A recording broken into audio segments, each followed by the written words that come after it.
Great rising, great being, great ending, depending on what part of time this reaches you. Gotta say that introduction as always.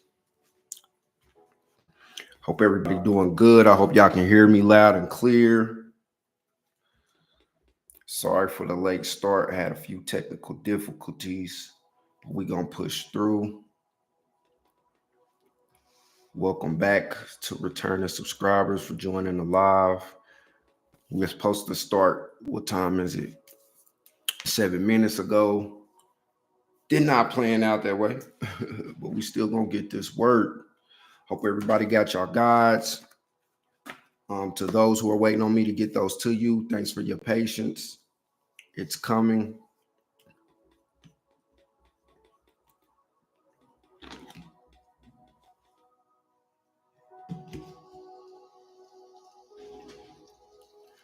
All right.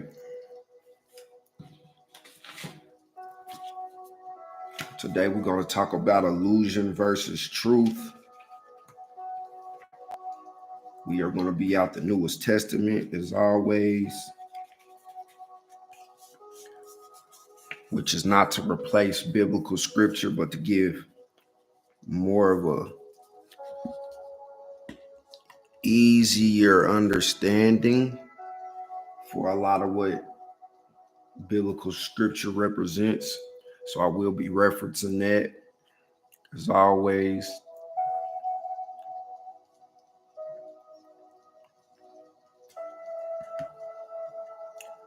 Again, I'm gonna wait a few minutes to let live do what it's gonna do.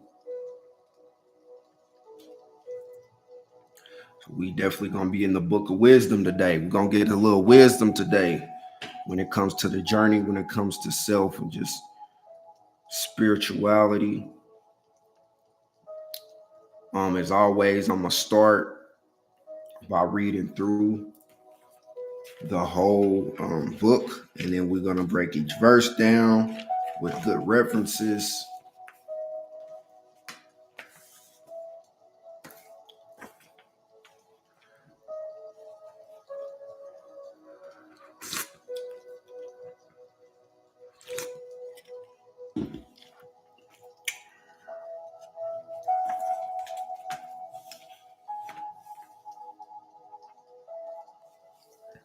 Let's get this work.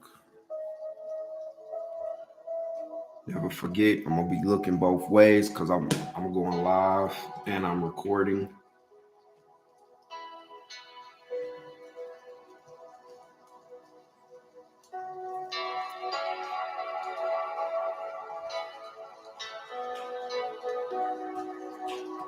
All right, let's go. We've been waiting long enough. All right. The Book of Wisdom in the House of Illusion. In the House of Illusions.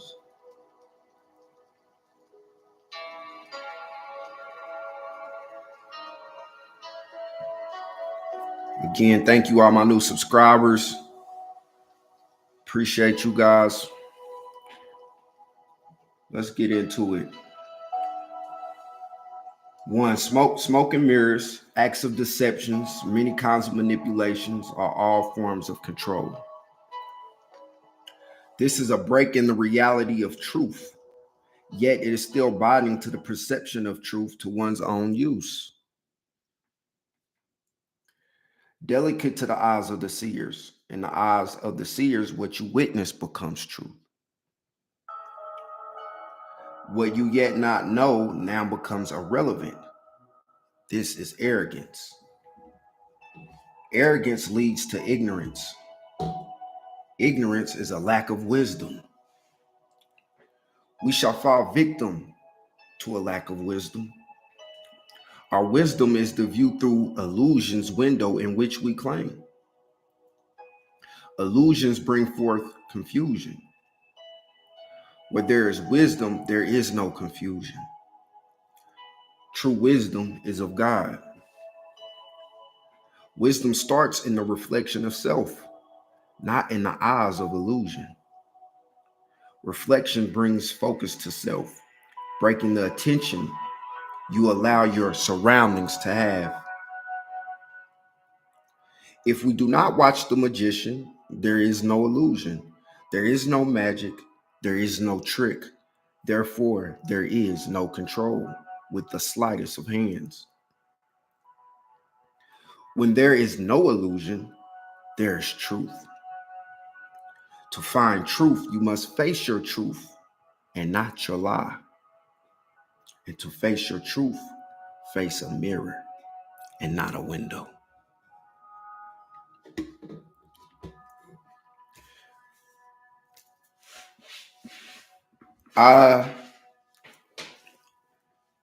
When I think about illusion, let's give some definitions first and foremost. Never forget, when you get your copy, it's in the back.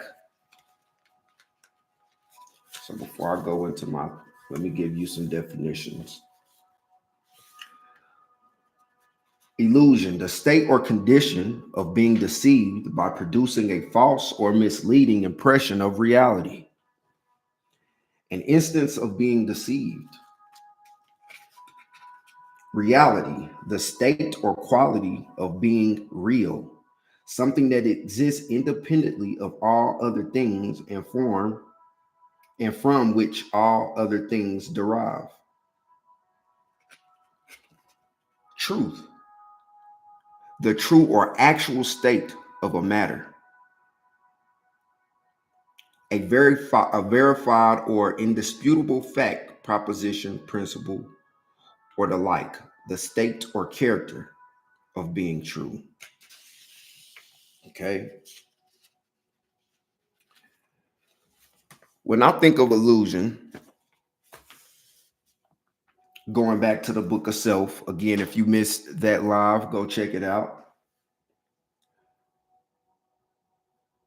When I think of illusion, and the illusions coming from the book of self, the emotion, the pain, the hurt, the drama, the trauma, I just think about how it's affected my life so much. And this is what this live is about. The effects of being an illusion and then the effects of being in your truth. And how that becomes our reality according to how we perceive it. So let's get into it. Let's get into verse 1. Smoke and mirrors, acts of deception, many kinds of manipulation are all forms of control.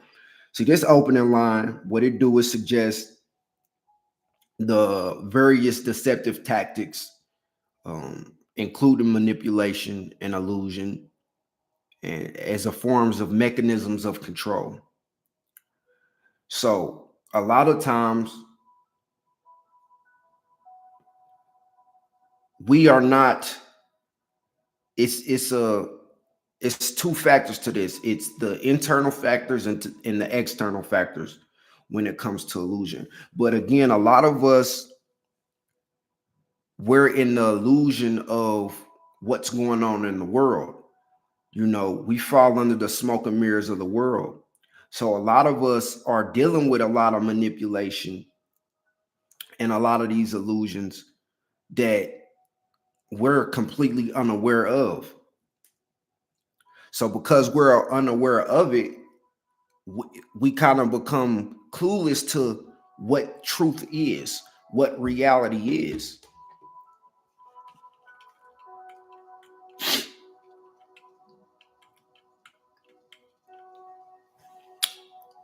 I like to say,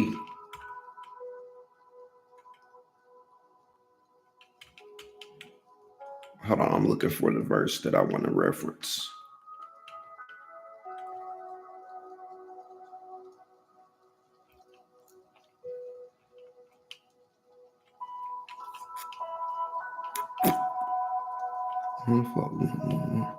Okay, here we go.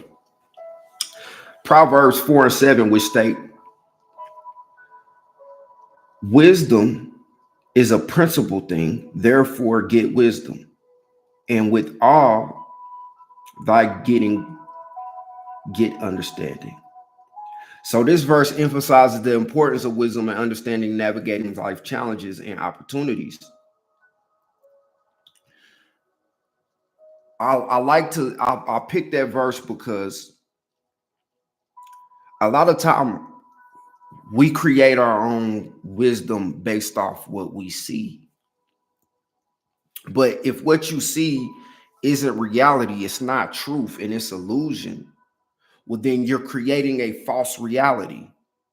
And see, the problem with that is once you create this false reality and you start to live in it, you kind of imprint that on those around you. And when they don't, when the realities don't match, it kind of creates tension.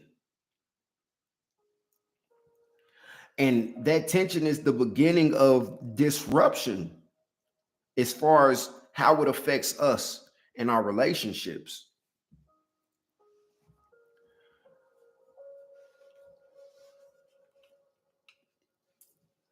So you got to be mindful and you got to be open to the smoke and mirrors. You got to see the acts of deceptions of others. You got to be mindful of the kinds of manipulations that are controlling your reality.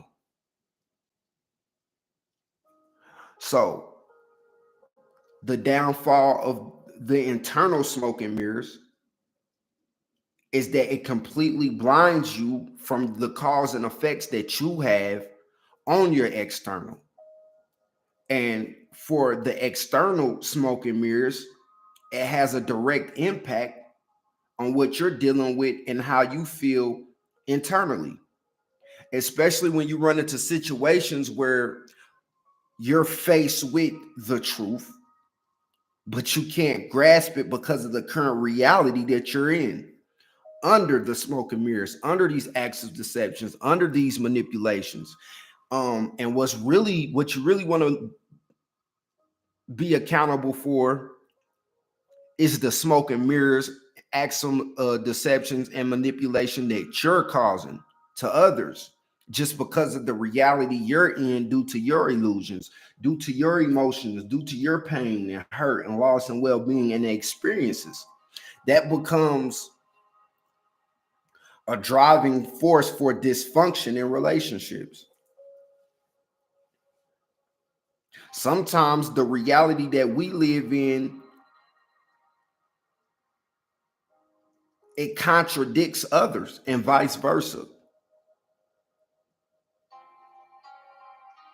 So sometimes if you're having issues with your friendships, your relationships, what's going on within yourself, you got to be mindful and truthful of what reality you're claiming. Which brings us to verse 2. This is a break in reality of truth, yet it's still binding to the perception of truth to one's own use. See, deception distorts reality, but it is still influential in shaping an individual's perception of truth. You ever heard of the saying, live in your truth? That's kind of the basis of that. Because what reality you are in through your experiences may not be the next person's reality. Which takes me back to the cause and effects that we have on each other, one another, internally and externally, when we fall to these when we fall under these acts of deception and manipulations, or when we feed into the smoke and mirrors that are caused by illusion.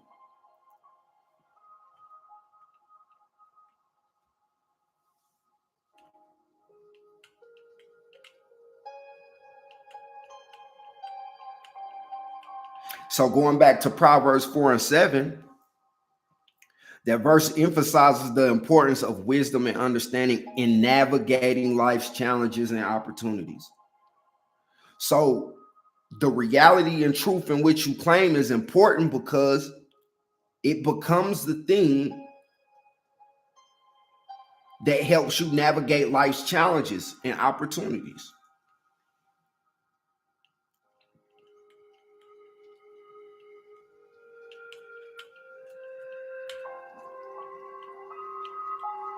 So going back to verse 2, the verse highlights the distortion of truth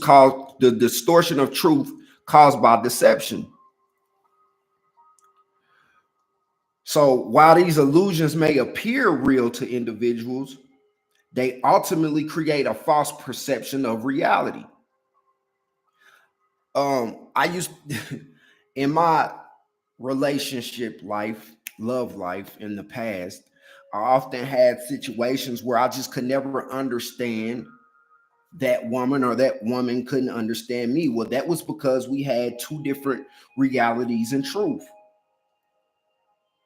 And sometimes I could never understand, like, why are you saying that? That's not what I'm thinking. That's not what I'm doing.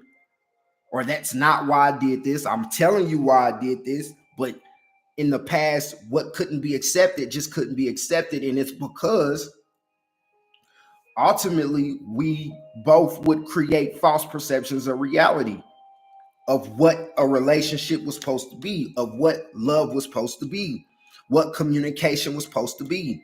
Because of our own experiences, our own illusions from the trauma, the pain, the hurt of previous relationships, we built our own understanding and reality of truth.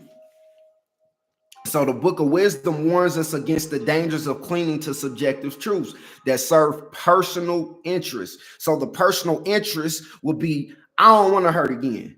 I'm not going to hurt again. I'm not going to allow this to happen to me by nobody because of my past hurt, my past emotions. So therefore, I'm going to put up these barriers. I'm going to put up these things that I can control so that doesn't happen. So right there, that's the dangerous part, because you're clinging to a subjective truth based off your past pains and hurt. And if you're not accountable of the illusions that were mentioned in the book of self, you kind of put distance between what's truth in a reality or what's false in a reality. So clinging to subjective truth that serve personal interests rather than seeking objective truth. A lot of I like to refer to this as being understanding, having empathy and sympathy for both sides. Because a lot of times, once we're triggered by something that reminds us of our past, we're not trying to hear nothing. We're not trying to hear nothing, because at the end of the day, we're stuck on the past. We're stuck on what we experienced from the previous person. And then what we tend to do, I know what I'm going to speak from experience. I know what I struggled with most after being heartbroken was trust. Therefore, I would insinuate or assume that the women after that hurt, right, they were subjective to what was in my past, meaning I already put up a false reality before the relationship got to going, because I removed the act of trusting from the situation just so I can cling to my personal interest, which was not being hurt. So in my mind, it's like, you know what? I'm never going to hurt like that again. So what I'm going to do is I'm never going to trust. Well, if I was never going to trust, I had no business entertaining a relationship. And that's the illusion. The truth of the reality is I had no business being in a relationship or entertaining a relationship. I should have been true to where I was instead of being guarded within myself. I stopped opening up to people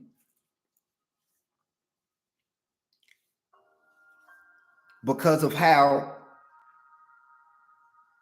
people in the past would hurt me.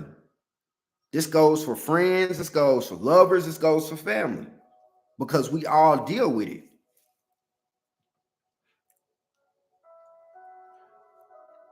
And this takes us to verse 3. Delicate to the eyes of the seers, and the eyes of the seers, what we witness becomes truth. So let's go back to the relationship with the woman that hurt me and made me not trust, right?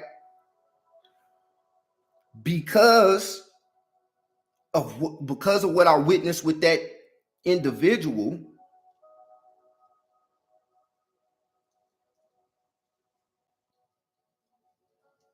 I was delicate to what I wanted to experience.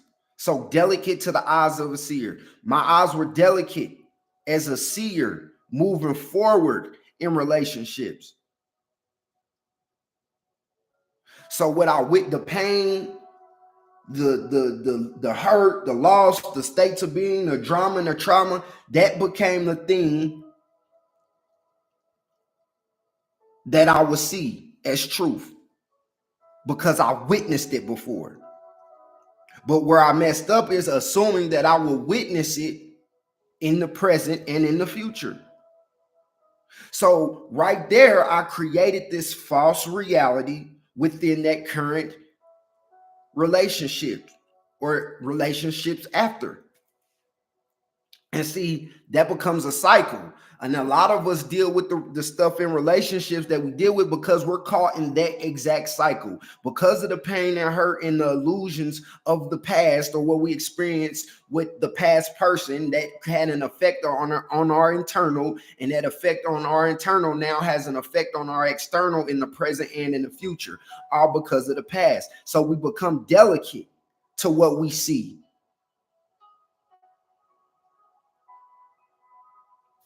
So basically, in this verse, it emphasizes the subject nature of truth and perception. See, in the book of wisdom, the seer represents individuals who possess insight and discernment. But if you're delicate in the eyes of the seer, that means you're kind of weak. That may not be the right word, but to keep going, so forgive me. I don't want to call anybody weak, but you're kind of, I got to use weak. You kind of weak in that discernment, in that insight. And what's weakening you is the fact that you're holding on to the past reality that you experienced through the smoke and mirrors, the acts of deception and manipulation, the hurt, the pain, the drama, the trauma. That begins to block your insight and discernment of what you could have learned from that experience with that individual. So what happens is the perception shapes their reality, highlighting the importance of the wisdom in interpreting and discerning truth from falsehood. So a lot of us, you hear this a lot with women. Why men ain't shit, men ain't shit. Or even, excuse my language, even with men, women ain't nothing, women ain't nothing. Well, we only say that because we keep experiencing the same cycle within that experience of relationship. But it's not necessarily the individuals. Sometimes, and most of the times, it's how we're holding on to the previous thing, the previous feelings, the previous result. And because a lot of times our hurt blocks us from being able to be understanding, whether someone hurt us or not, we no longer sympathize or empathize why they did it. That breaks up the communication, that breaks up the relationship. Therefore, now as the victim of being hurt in a relationship, which is nothing wrong with accepting what was done to you, but if you don't learn the lesson within yourself, what was it about me that allowed me to fall under the smoke and mirrors, the act of deception, the manipulation? What is it about me to where I could not see that, or I did not catch that, or that I put so much trust in this individual? Because there's a lesson behind that. It took me 10 years to understand that after my heart was broken.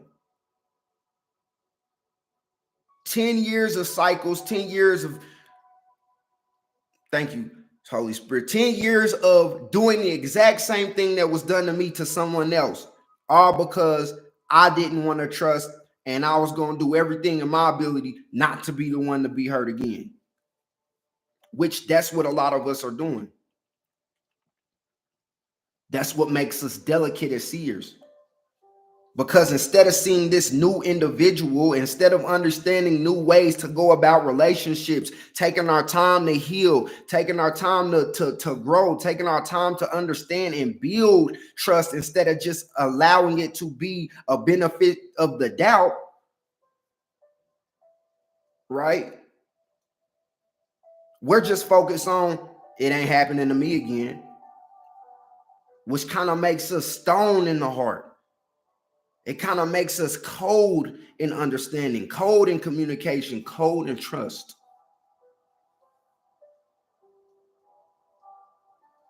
Trust is truth, a form of it. So if you don't trust people, using me for example, if I don't trust people, how can I see the truth in them? Right? Let's go to verse 4. What you yet not know now becomes irrelevant, and this is arrogance. So this line highlights the arrogance of dismissing knowledge or truth that one has not yet encountered or accepted. And that's what I was just speaking on. Because of that past relationship, once you have those trust issues, once you become cold, once you become blockaded with the barriers you put up for the next individual, well, you don't know that the next individual is going to treat you and be like the past. You don't know if this current experience or the next experience is going to mirror the past one. Therefore, that's something that you yet not know. So because you don't know how they treat you and you're so focused on not being hurt again or not trusting again or not feeling them emotions, not feeling that hurt, the hope that could be now becomes irrelevant. Who that current person is now becomes irrelevant in the eyes of you. Because instead of practicing insight and discernment, you're just on the defensive approach. And see, once the things that you yet not know become irrelevant, that's arrogance. That means you're being arrogant at that point. Like a know-it-all, you think you know, but you don't. But because you're under those illusions, because you're in the smoke and mirrors and you're stuck on the acts of manipulation and deception, you think you know. Because you're living in your truth. But see, once you start having relationships, whether it's lovers, friends, family, right? You start to, again, create false realities. You start to dismiss a lot of things because you're too busy trying to be defensive. So again, it highlights the arrogance of dismissing knowledge or truth that you haven't even encountered, or truth that you haven't accepted. That's a big one. There were so many truths in my past that took me 10 years to accept. And that truth was I had no business entertaining love relationships. Instead, I should have been healing. And a lot of times what we do is we attach our healing to another individual and we put that on them. We think the next relationship is going to become the thing that heals us. When it's not the responsibility of the next person to heal us from our past hurts, from whoever. Whether it was from a lover, whether it was from friends, whether it was from family, it's not on them, it's on us. You have to look at yourself first. You have to take accountability of what you can control.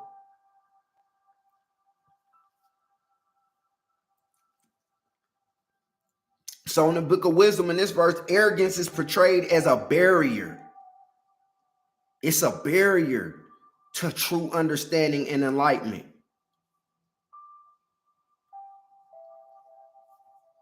I was very arrogant from relationship to relationship to relationship. I know what type of person you are, because for me, I no longer trusted any women after that first heartbreak. I don't trust none of you. I'm gonna give you none of y'all the benefit of the doubt, but I still entertain it for my own personal gain. And that's what you see the most in this world today. People entertaining things, or people living in false realities just to benefit out of them.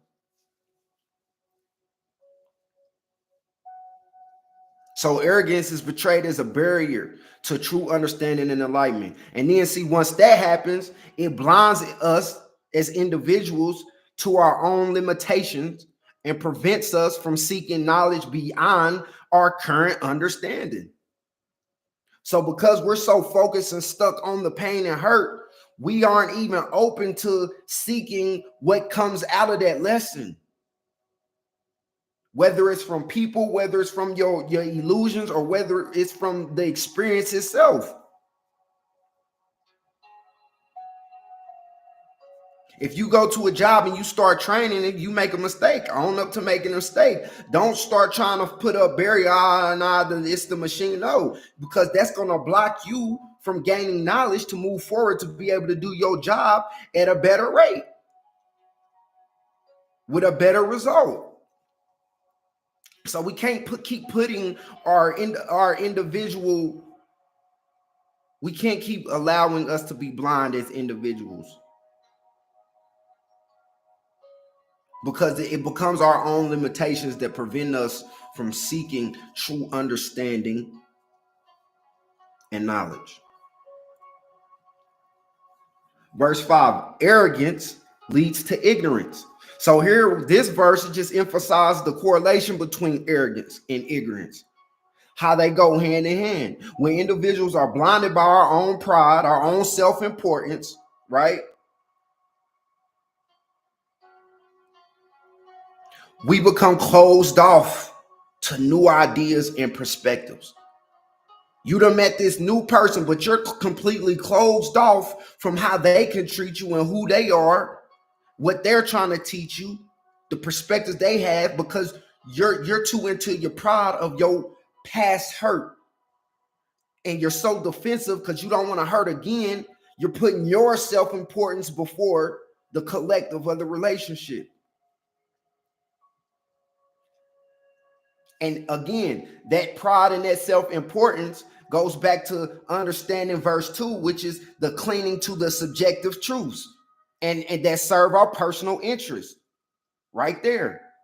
The selective truth is our pride. The personal interest is our self-importance. And if we become closed off to that, those lessons, those perspectives, and perspectives play such an important role through your journey of life.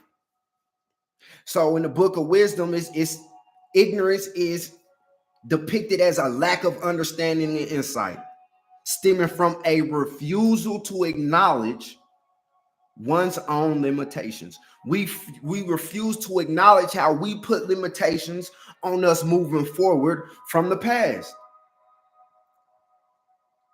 We in denial. When you are in a toxic relationship, it's because you're both probably in denial of the truth and reality of what's going on between the both. That goes for friendships, that goes for family. It goes with your relationship with God as well.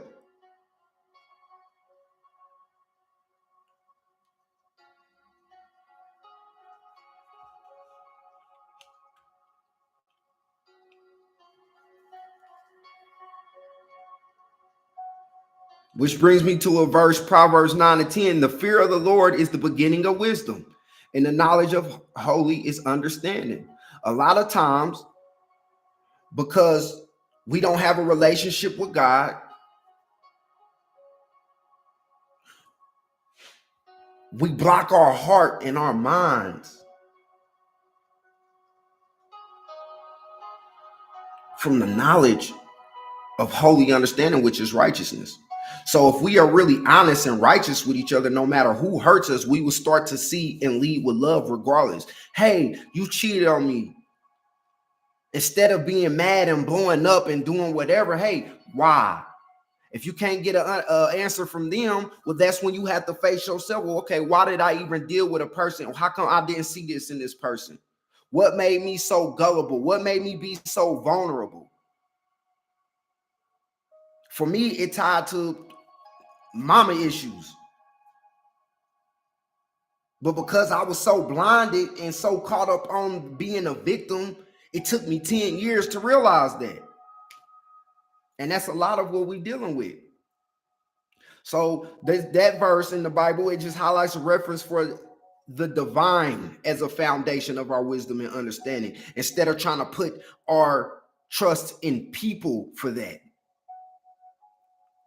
Because as people, as we not perfect.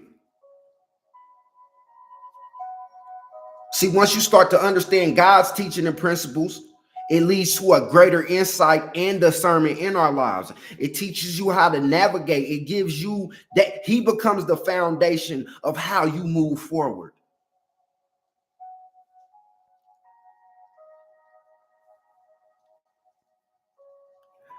James 1:5. If any of you lack wisdom, let him ask of God, that giveth to all men liberally and upbraideth not, and it shall be given him. Here, we're just encouraged to seek wisdom from God, who generously grants us wisdom to those who ask. That's the importance of having a relationship with God.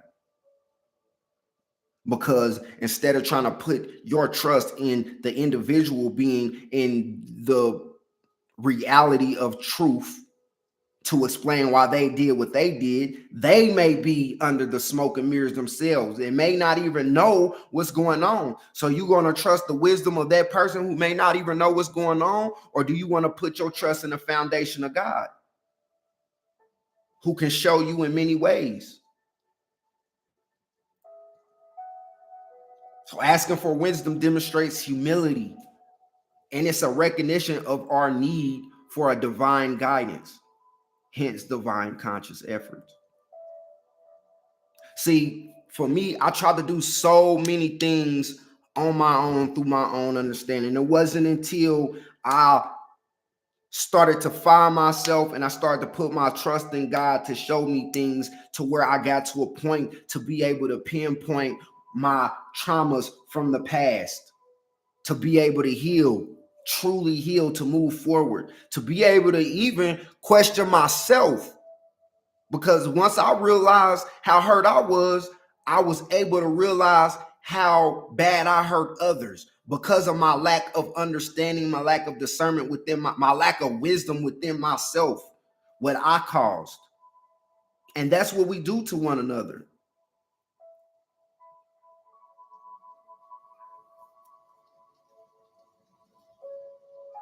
So we have to be conscious of this. Neville Goddard, a person that I read a lot of his books and a lot of his philosophy, which I feel like it's an understanding of,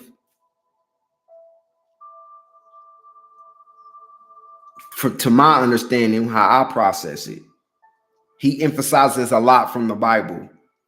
But one of the things he's wrote about is the role of consciousness and imagination in shaping our reality and manifesting our desires. So we try to manifest our own desires, but if you're not partnering with God, you could be manifesting false desires, false realities. So we got to be conscious of what we're putting out in the world and within ourselves.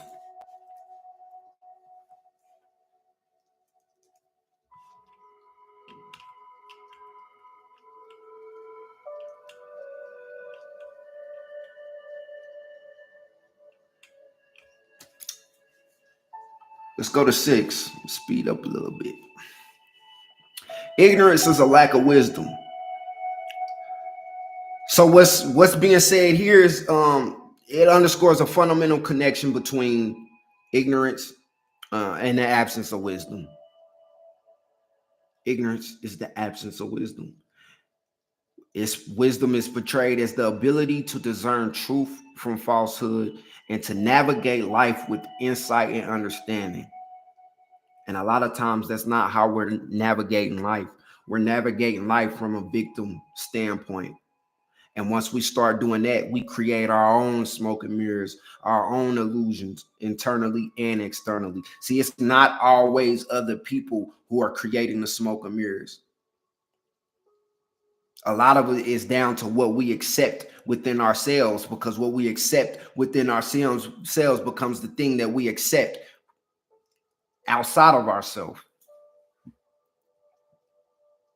If you can't be true with yourself, how are you going to be able to be true with others? If you can't be accountable with yourself, how are you going to really understand when someone else is being accountable towards you?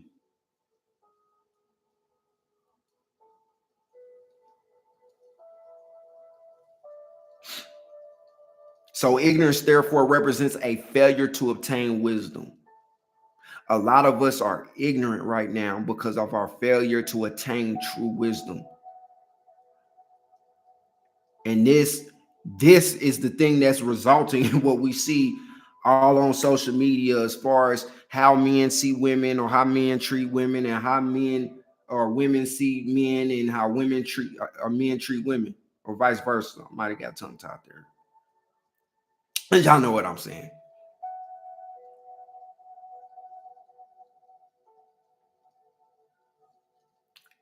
It represents a failure to attain this wisdom, resulting in misguided beliefs and actions. Misguided beliefs and actions. So I know once my heart was broken, I became a cheater. Because in my mind, you know what? I bet I'll be the one. If I find out a person cheated on me, I got you first. That was my mentality. So that's an example of misguided beliefs and actions. Because I had a belief not to trust any more women after my heart was broken, I chose to act in a manner to protect my own self-interest, and I cling to that subjective truth, and that became a cycle for 10 years. And the worst part of that is I had children in the midst of that. So now my children got caught up in those cycles. You see where you see what's going on in the world now? The exact reality that you choose to live in becomes the reality of those attached to you, especially your children. You see a lot of this when it comes to custody and what really not doing what's in the best interest of children. And that's a whole nother topic. I'm not even going to get into that, but I'm going to touch on it. Because a lot of the problem with failed co-parenting is results of a failure to obtain the wisdom and the reality of what that is, right? And it resulted in misguided beliefs and actions.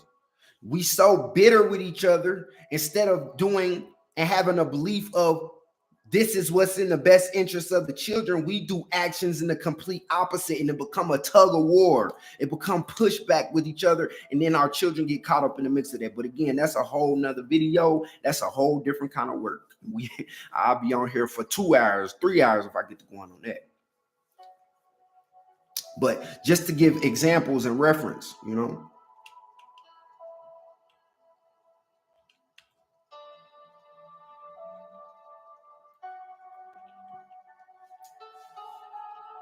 Seven, we shall fall victim to a lack of wisdom. This verse is what's saying here is it basically highlights the consequences of succumbing to ignorance and a lack of wisdom. Sometimes we accept our ignorance just because it's self-preserving. It keeps us protected in our victimization. It's easier to be ignorant than to do the work and to face the reality of what your role is or things, or having an understanding to see where another person is what their experience is, whether they're right or wrong,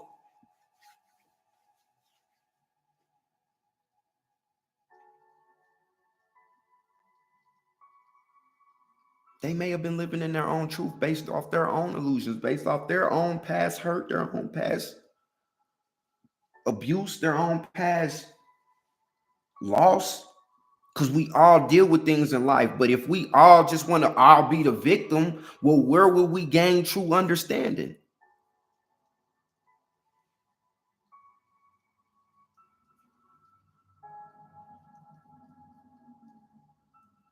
We can't heal like that. We can't move forward progressively like that. We can't become a unit like that. That's why so much disruption and dysfunction, because we all living in our own false realities of truth and expecting everybody else to accept it or to come in the illusion with us, or we pull people into our illusions, or we allow people to pull us into their illusions. That is the dysfunction itself. That's a prime example of toxic relationships. When you know you're not right to be in a relationship, but you choose to entertain it. When you know that that man is no good for you and you choose to still entertain it, you choose to stay because you're going through your own internal things that stem from the past.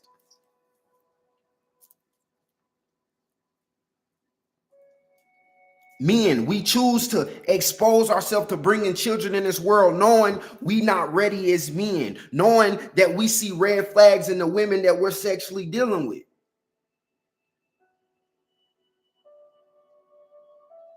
Our lack of leadership.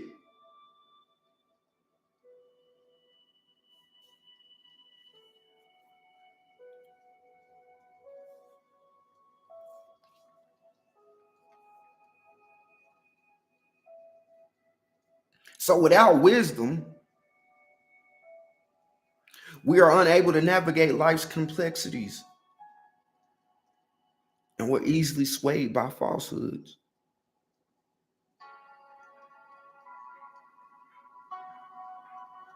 That's what's going on. That's why it's important to understand, to see illusion before you accept it as truth.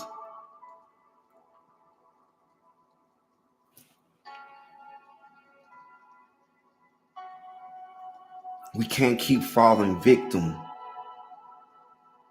because of lack of wisdom. Half the time, thank you, God, half the time we become victims because of our lack of wisdom. Because we rush from relationship to relationship without gaining insight from the past. Just trying to feed into our pleasures. Just trying to fill the voids. Just trying to get healing from external things instead of understanding that the healing starts internally with a good foundation with God.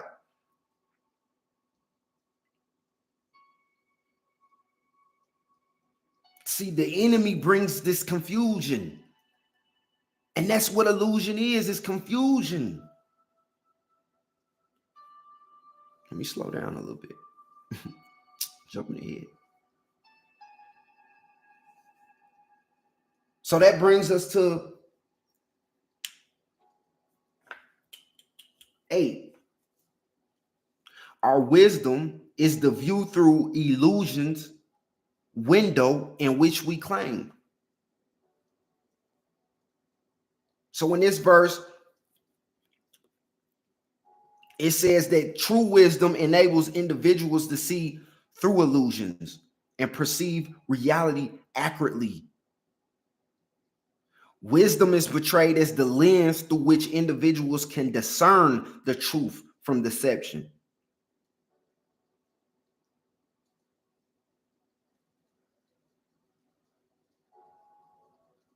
So wisdom is when you can see through these falsehoods.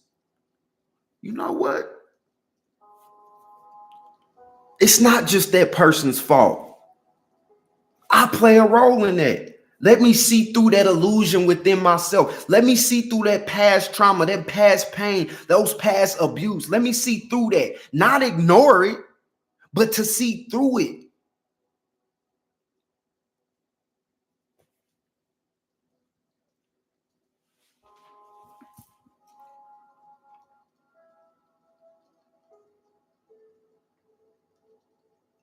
In the book of wisdom, wisdom is portrayed as the lens through which individuals can discern truth and deception. So what this does is grants us clarity of vision and insight into the true nature of the reality.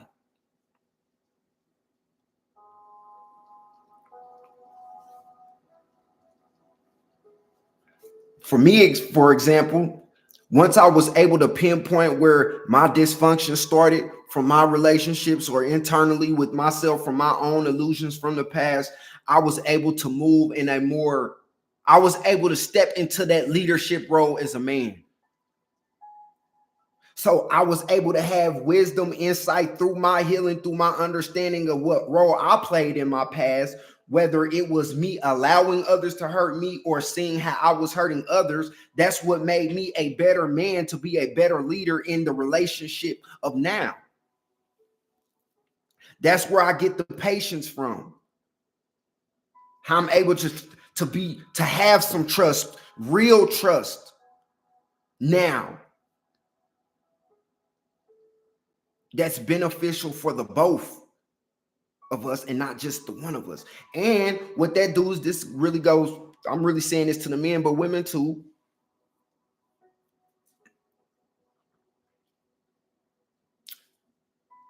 Once we get that clarity of vision and insight into the true nature of reality, we can then help the women that are attached to us instead of just blaming them.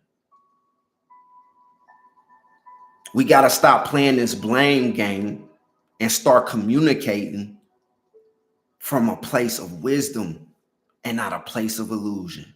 Thank you, Holy Spirit.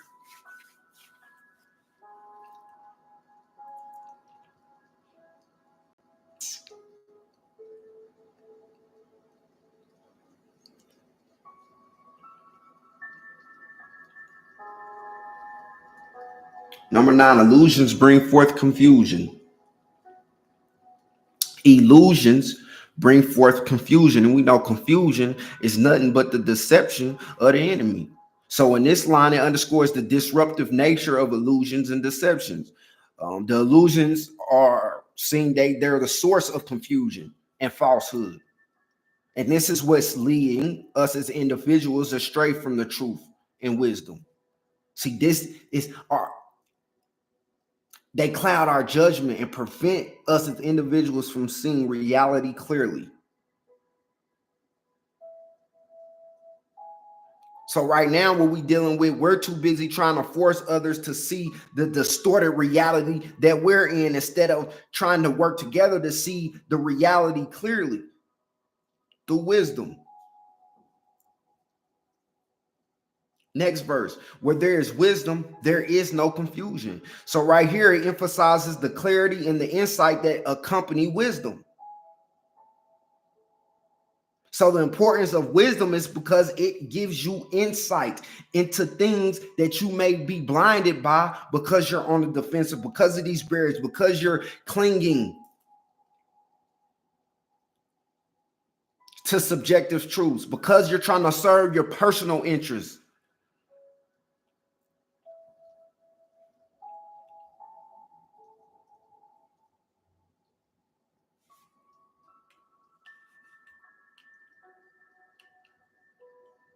I remember in life, especially when I was so suicidal, when I just really did not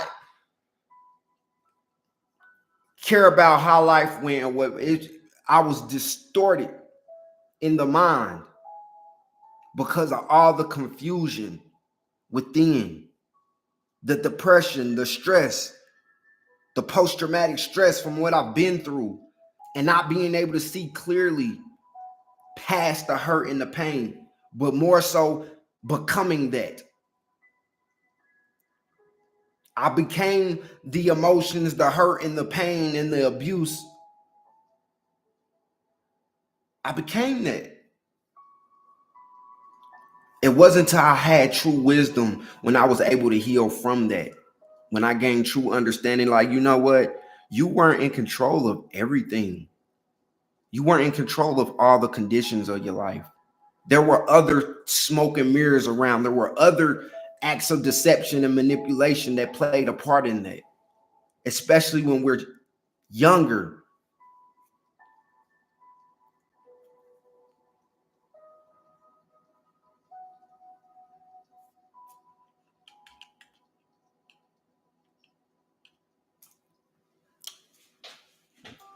Verse 11, true wisdom is of God. Again, I go back to James 1 and 5. That's what that verse played a part in. If any of you lack wisdom, let him ask of God.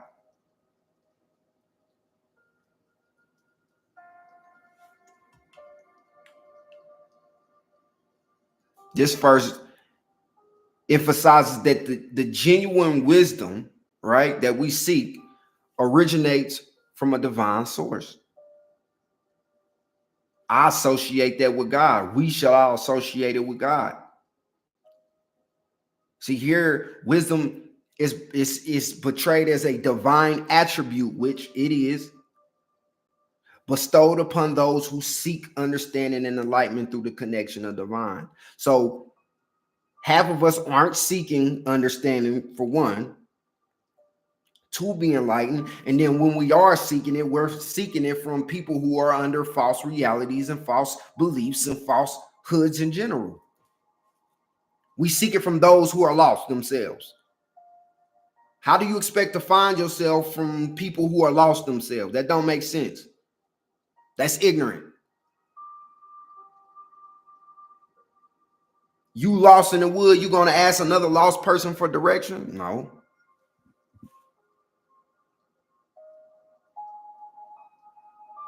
But see, with true understanding, with true wisdom,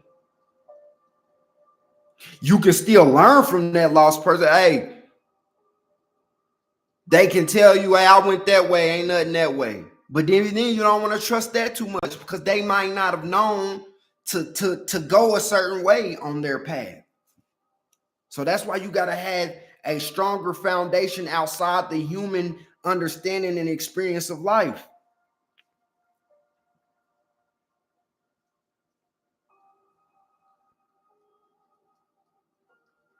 Which brings us to our next verse. 12. Wisdom starts in the reflection of self, not in the eyes of illusion. That's what that's saying very clearly.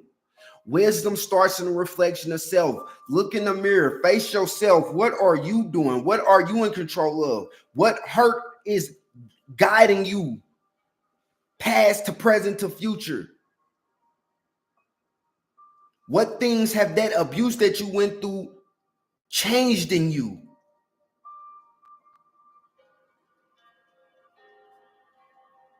Going to that first time my heart was broken, that changed me.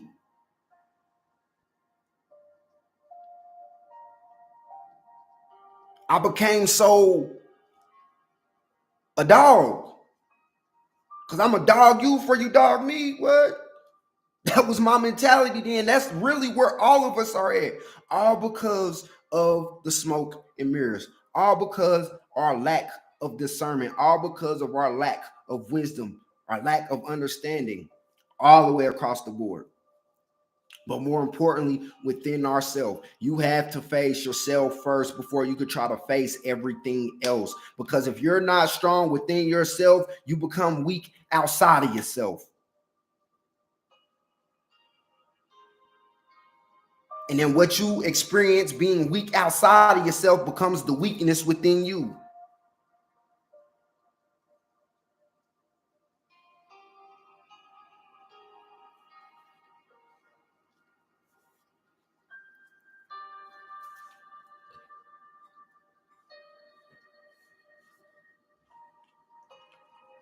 I want to give a few biblical references on this verse. Proverbs 4 and 23. Keep thy heart with all diligence, for out of it are the issues of life. I'm going to say that again. Keep thy heart with all diligence, for outside of it are the issues of life.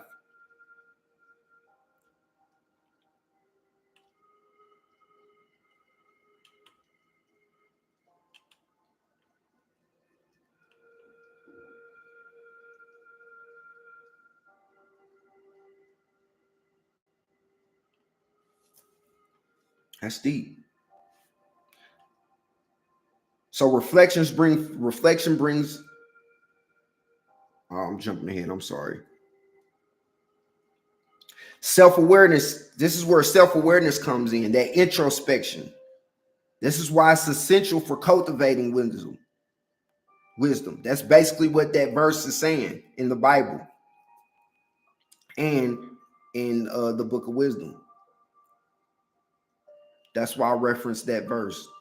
Because true wisdom begins with an honest assessment of one's self, free from the distortion of illusions.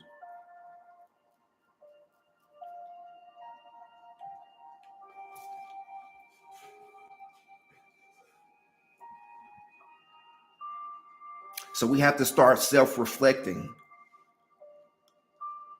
to get to a point of true healing, to get to a point of true understanding and wisdom.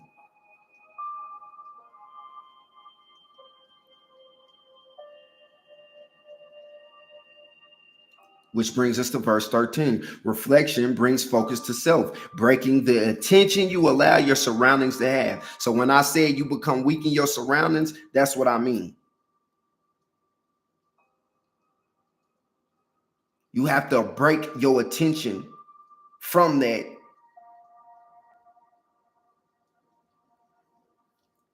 or you become that.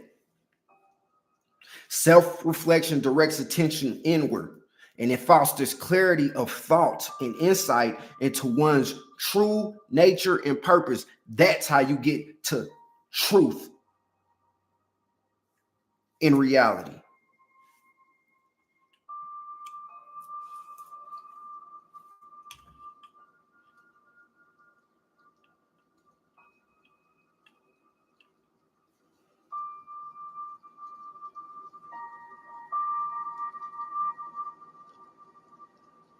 So one of the things I like to do is I like to pray, and then I like to meditate. I pray to talk to God, I meditate to hear God.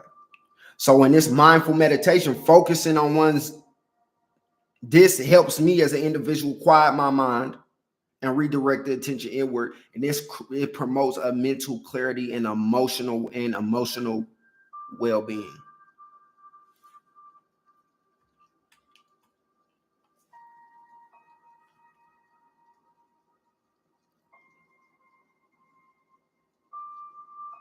Yeah.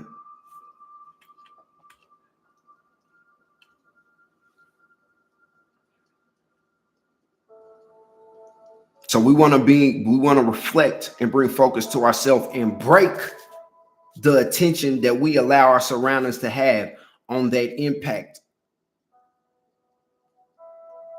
Being surrounded by smoke and mirrors, we have to break our attention to that, because if we don't, those smoke and mirrors become our truth, and that's not the reality.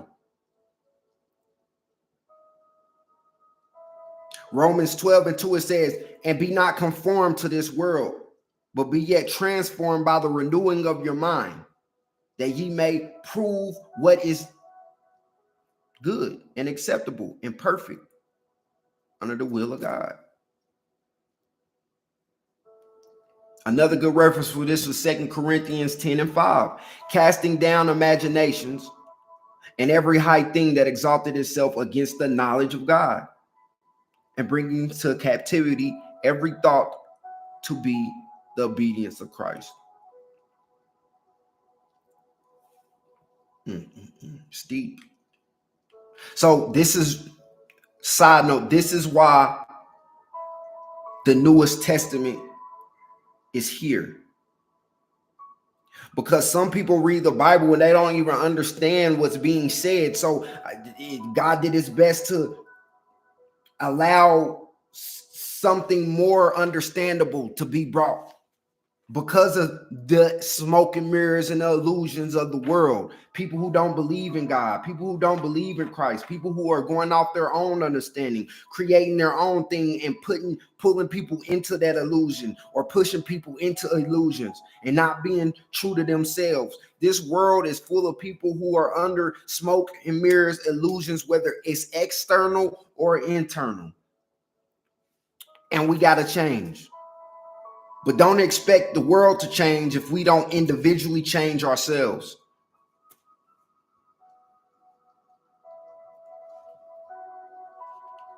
If you expect others to change, but you're not even trying to change yourself, that's very arrogant and ignorant.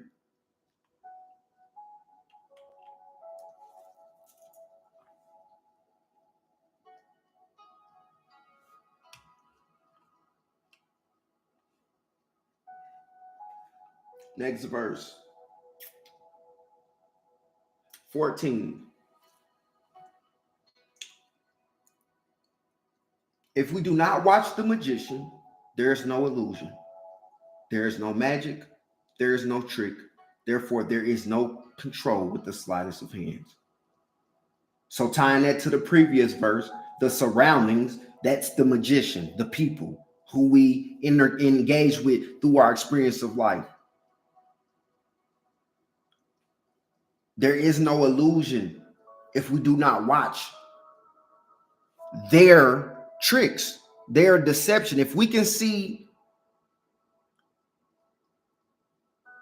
if we can see what's going on within ourselves, we can then see why we engage the way we do with others and how we allow others to engage and have an effect on us.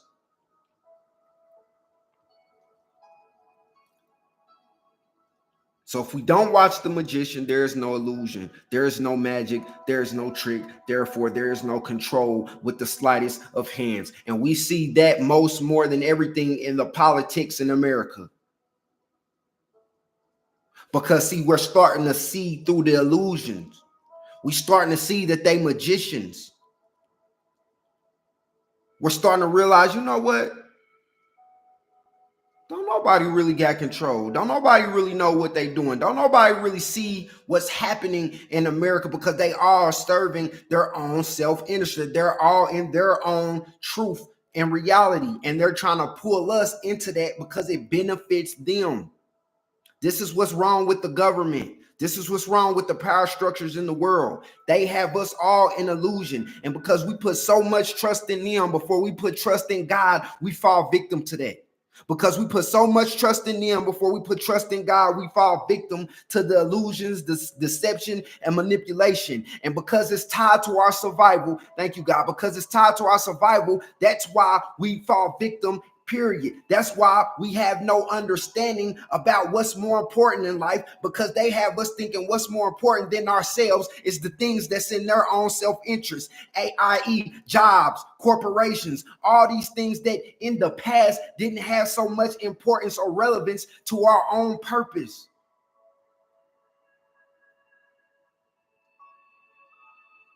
We've lost sight of who God has intended us to be through our purpose, through our destiny, because we're trying to fulfill the destiny and the purpose of others, and they're using us to do it instead of them doing it for themselves. And they're not doing it for themselves because a lot of them don't have a connection with God because they think they are God.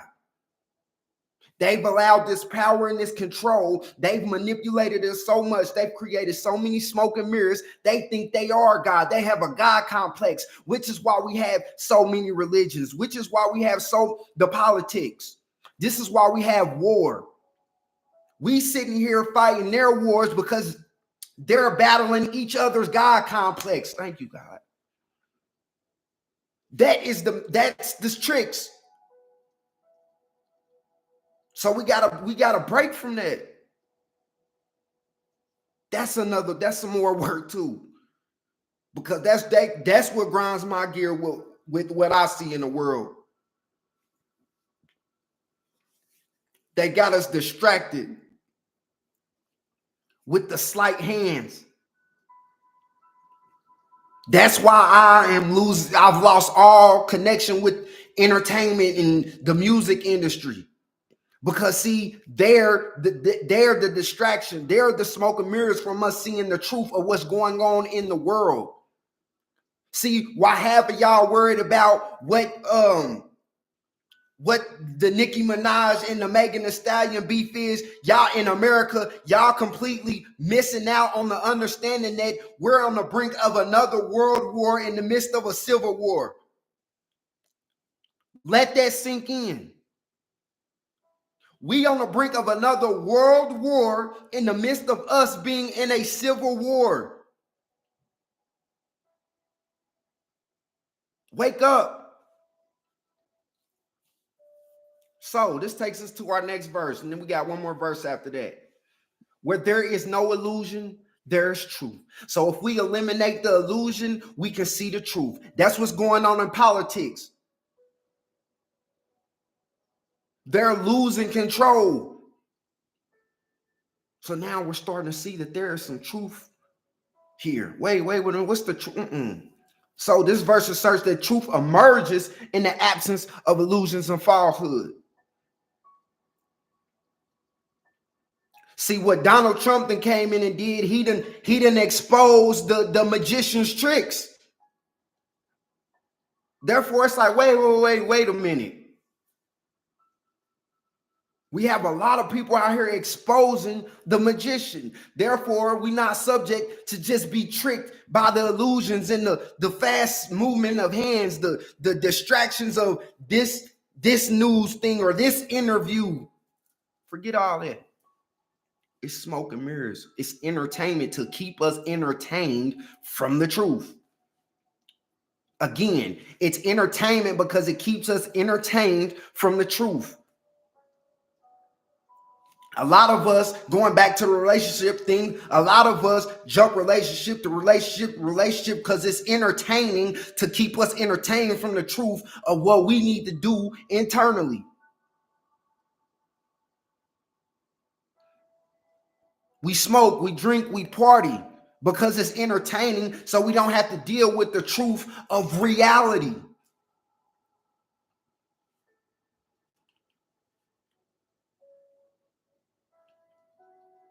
John 8:32, and ye shall know the truth, or ye, I don't want to say yea. You thinking I'm talking about Kanye. And ye shall know the truth, and the truth shall make you free. So if we want freedom, it starts with breaking from the illusions. Whether you want freedom in the world of life or you want freedom within yourself. You should start with freedom within yourself so you can know how to move for true freedom in the world.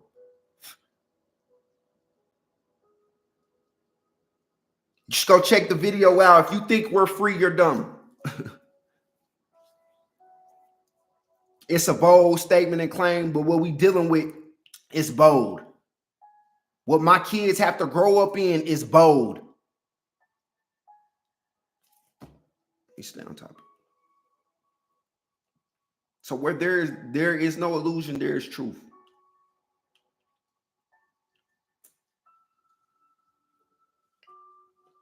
So in the book of wisdom, truth is portrayed as a guiding principle that dispels darkness and deceptions. See, once we put on those goggles of truth and we take out the virtual reality lens that keeps us entertained from the truth, we can see how dark of times we are in right now. We can see all the deceptions all around the world right now. And see, by rejecting the illusions and seeking truth, us as individuals, we can align ourselves with divine wisdom and enlightenment and move forward from there. And the importance of that is because the generations up under us depend on our leadership in true wisdom. They depend on us having a grasp on the reality in truth, not the reality in manipulation, falsehood, not the reality in the 1% God complex. It's not about money all the time. It's not about wealth all the time. True wealth is having good well-being. Yes, would it be nice to have all the money in the world? Yes. But money is the root to all evil. So how bad do you want money? You want the money if it's so evil? That's how I got shot up, chasing money. If I'd have just took my butt to work, I probably wouldn't have been in that situation. Therefore, I could have prevented so much. But I don't regret anything because of the insight and the hindsight I have. I understand the lessons from that. And now I have wisdom to teach my children what to do, what not to do. The only thing I regret is not allowing God to lead my life sooner. Ignoring the things that was being shown to me earlier. Final verse. We're going to let y'all get up out of here. To find truth, face your truth and not the lie. To find truth, you must face your truth and not the lie. Here, we see the importance of confronting reality with honesty and integrity.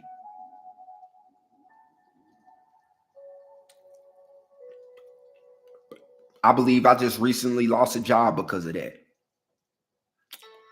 Because I was confronting the reality with honesty and integrity. And my bosses didn't want me to, because I'm about being fair. I'm about what's right. I'm not going to push falsehood and illusions to my other coworkers because it benefits the company's self-interest. We have to have honesty and integrity. Honesty and integrity.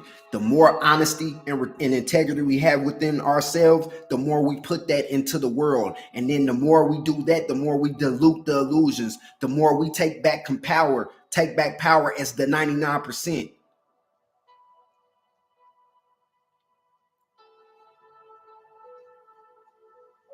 See, the book of wisdom is truth. It's basically saying truth seeking requires individuals to acknowledge their own shortcomings and falsehoods.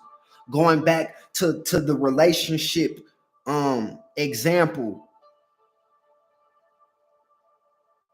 we have to acknowledge our own shortcomings and falsehoods. I had a lot of failed relationships because of my shortcomings of understanding that I shouldn't even have been in a relationship. See, by facing truth, us as individuals, we can start to embrace a journey of self-discovery. And see, once you discover yourself, your true self, that is the freedom. That is the freedom.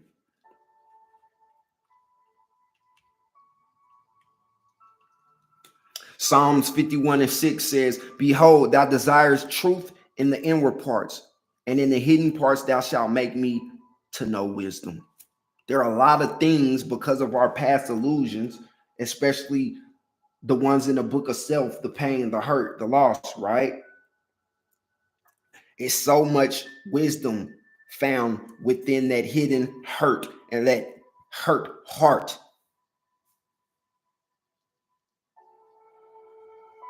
We got to start being true to ourselves so we can be true with others. If we want others to be true with us, we have to be true with them. Ephesians 4:25 says, wherefore, putting away lying, speak every man truth with his neighbor, for we are members of one another.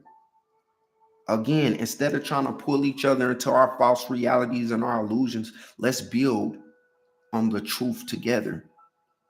Let's find and seek the truth together so the world can become true again. Because right now, we are not living in a truthful world. It's full of lies, deceit, deception, smoke and mirrors. And it's just not what is in the best interest of us as humans. It's not in the best interest for the generations to come. So to find our truth, we must face our truth and not our lies. Confronting reality with honesty and integrity is essential. I can't stress that. I can't stress that enough. So As we reflect on this wisdom in chapter 2, man, just may we embrace the teachings here and in the Bible and in life. So let us embrace the teachings presented here today, because, we really, I really believe we are capable of so much. And I just know it starts with, the stuff from today, in our personal relationships.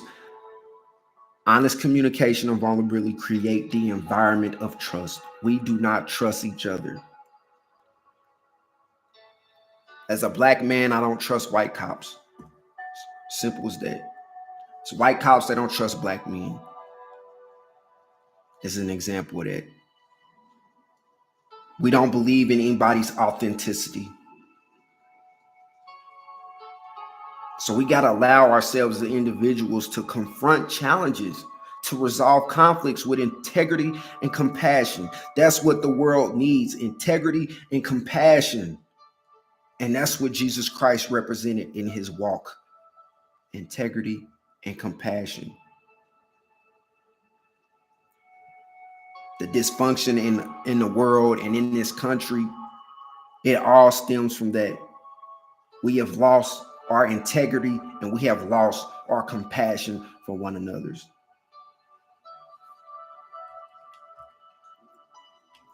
So I hope you guys enjoyed the lesson today. Again, don't forget to get your guide, Amazon.com. Also, last week, we did a live on emotions. There is now available to you on Amazon is the workbook on emotional and mental health. We have only I believe the Kindle book version right now, but by next week we should have hard copies like this available for you guys. And you will need a journal for that, because it can help you do that inner work that is needed that we talked about today, so you can see through the illusions. All right. As always, never give up, never settle. Always be yourself. Always love yourself. Remember, God loves you. And never forget, life is beautiful when we allow it to be. Be blessed.